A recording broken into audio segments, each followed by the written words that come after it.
It was 1960 when Frank Morris, a convicted criminal with a mind as sharp as his resolve, arrived at Alcatraz, the most formidable high-security prison in America. Alcatraz prison was built on an island in the middle of the sea from where no prisoner had ever managed to escape. But Frank was famous for escaping from prisons, and he had already escaped from several before. That's why Frank Morris was sent to Alcatraz. As soon as he arrived at the prison, Frank was thoroughly searched and then sent to his cell, where he was now to serve his life sentence. The next morning, while all the prisoners were having breakfast, Morris met another inmate named Litmus. Litmus had a pet rat, which he considered his friend and even shared his food with. While Morris was talking to Litmus, he noticed a fat inmate named Wolf making inappropriate gestures at him. However, Morris didn't pay much attention and ignored Wolf. After the meal, Morris was taken to the warden's office, where the warden threatened him by saying, "If you value your life, don't even think about escaping this prison, because no one can escape Alcatraz. If you try to escape from here, the guards will shoot you to death. But if you somehow manage to escape from prison, you will die a painful death by drowning in the cold ocean water."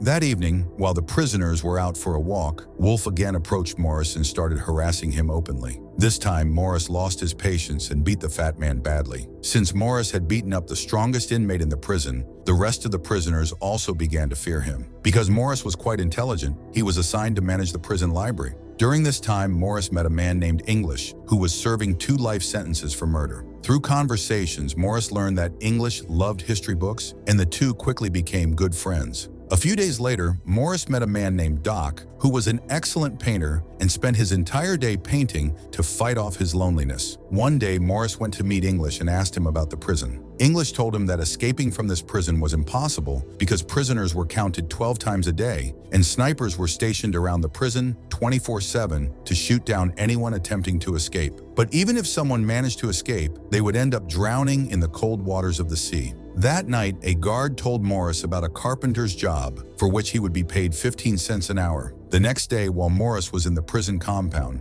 Wolf attacked him once again. A fight broke out between Morris and Wolf, and when a guard tried to intervene, Wolf stabbed the guard with a knife. As a result of the fight, both of them were locked up in solitary confinement. Morris was furious because he was only trying to defend himself. 2 days later, when Morris was released from the solitary cell, Litmus sent him a welcome note through his pet rat. A new prisoner had been placed in the cell next to Morris. His name was Charlie, and he was serving time for a major robbery. One day, while the warden was inspecting the cells, he came across Doc's cell, which was filled with his paintings. One of the paintings was of the warden himself, but he didn't like it at all. So he had all the paintings removed from Doc's room and revoked his painting privileges. This meant that from that day on, Doc would no longer be allowed to paint in prison. The warden's decision broke Doc's heart, as painting was the only thing that kept him alive in the prison. The next day, while all the inmates were in the prison workshop, Morris noticed that Doc seemed very upset. Morris told a guard, "You should keep an eye on Doc. He doesn't look well today." But the guards ignored Morris and told him to mind his own business. During work, Doc picked up an axe and, in protest against the warden, cut off 3 fingers of his own hand.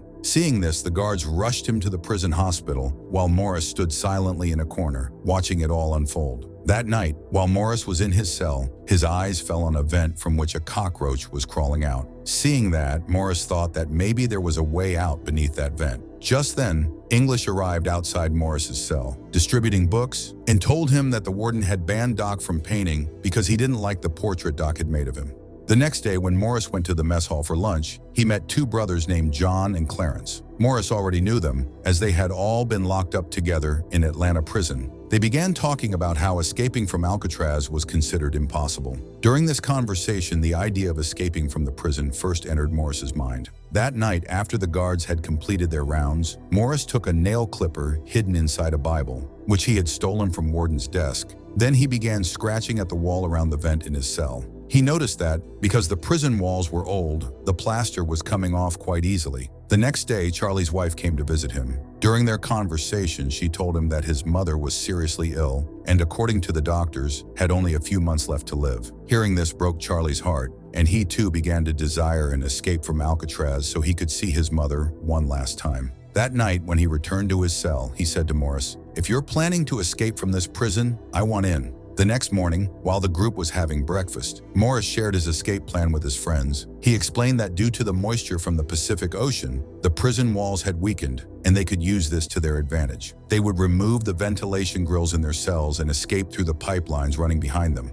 The escape plan seemed sordid, but the main problem was how to cross the Pacific Ocean and reach the mainland. Morris turned to Clarence and said, "Since you work in the prison's laundry department, whenever you get a chance, steal some raincoats and bring them back to your cell. On the night we escape, we'll use those raincoats to build a raft." Everyone liked Morris's plan, and they all decided to help him. That night, Morris got back to work and started scraping the cement off the wall again. Meanwhile, Charlie sat in his cell, keeping an eye on the guards so he could alert Morris if anyone came near. Morris was digging into the wall with all his strength, but the worn-out nail clipper was making the job very difficult, and in the process, his hands got badly injured. The next morning, Morris told his friends about his problem and said, "If I could just get a small tool, it would be much easier to dig through that wall." As he spoke, his eyes fell on a spoon. He rubbed the spoon against his shoe to make it look dirty. Then he called a guard over, showed him the dirty spoon, and asked if it could be replaced with a new one. The guard accepted Morris's request, and Morris and John went to get the spoon replaced. While John distracted the guard with small talk, Morris took the opportunity to quietly pocket not one, but 2 spoons. Then he went to Litmus and borrowed a coin from him. That night, Morris lit a small fire in his cell and melted the spoon to fuse it with the nail clipper. With his newly forged tool, he resumed digging into the wall, and this time, the tool worked perfectly. While Morris was busy digging that night, a guard came very close to his cell, and Charlie failed to notice him. But just in time, English showed up and distracted the guard. Seeing this, Morris quickly covered the hole and jumped back onto his bed. Though he avoided getting caught, he realized one thing: he couldn't fully trust Charlie. Over the next few days, after continuous digging, Morris noticed that even though the grill was old, he would still need a specific tool to remove it. Meanwhile, whenever he went out to the prison yard, he would fill his pockets with the dirt from the digging and discreetly drop it on the ground outside. While working in the prison workshop, Morris crafted a special tool that could cut through the grill. To avoid suspicion, he held a piece of iron in his hand. So when the alarm went off at the machine, the guards confiscated the decoy piece of metal. But that had been Morris's plan all along. The real tool was hidden in his shoes. Back in his cell, Morris got to work, and after some effort, he cut through the grill and removed it. Meanwhile, Charlie, John, and Clarence did the same in their respective cells. Phase 1 of the escape plan was now complete. The group then decided to create fake heads so that, when they escaped, the guards would be fooled into thinking they were still asleep. The team divided the work. John would steal some hair from the prison salon, Charlie would arrange for some paint, and Morris stole old newspapers from the prison library. They then mixed plaster from the dugout wall with the paper to form a skull-shaped mold. After painting and detailing it to look like a human face, they added hair, making it appear like a real head. Morris also painted a fake grill so that the gap in the wall wouldn't be noticeable.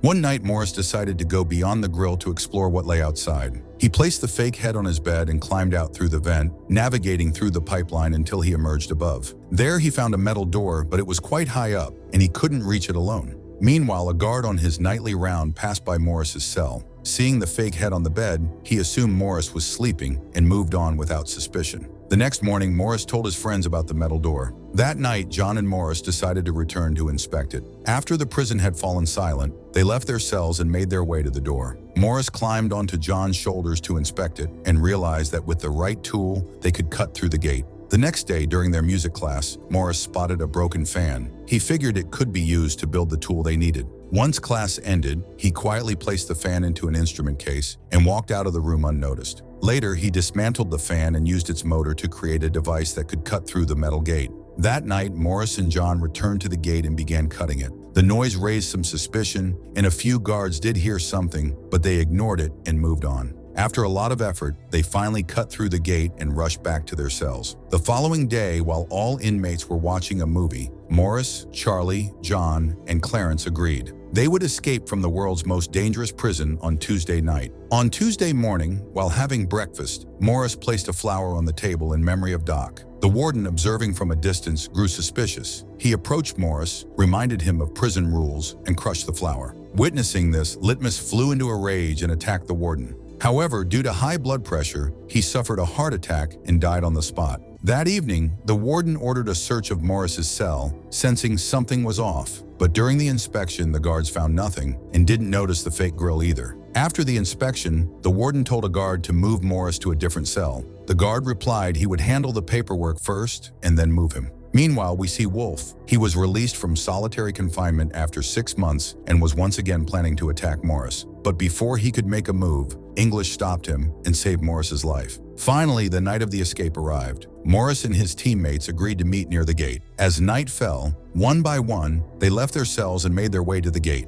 At the last moment, Charlie backed out. Fear took over. John, Morris, and Clarence hurried to the gate and, helping one another, climbed onto the prison roof. Charlie eventually gathered some courage and left his cell too, but once he reached the gate, he couldn't get through on his own. He had missed his one shot at freedom. Meanwhile, Morris and his two friends dodged the searchlights and made their way to the prison backyard. They crossed the large gate and finally escaped the most dangerous prison in the world. Upon reaching the ocean, they used the stolen raincoats to build a makeshift raft. After much effort, they finally built the raft, and at last the three escaped the hell known as Alcatraz. The next morning, when the guards removed the blankets from their beds, they froze upon seeing the fake heads. They couldn't believe that. Alarms blared throughout the prison, and the manhunt began. The news spread across the country, and soon even the Air Force and Navy joined the search. But there was still no trace of John, Morris, or Clarence. On the other side, we see that the shreds of raincoat material and personal effects of the men are found floating in the bay.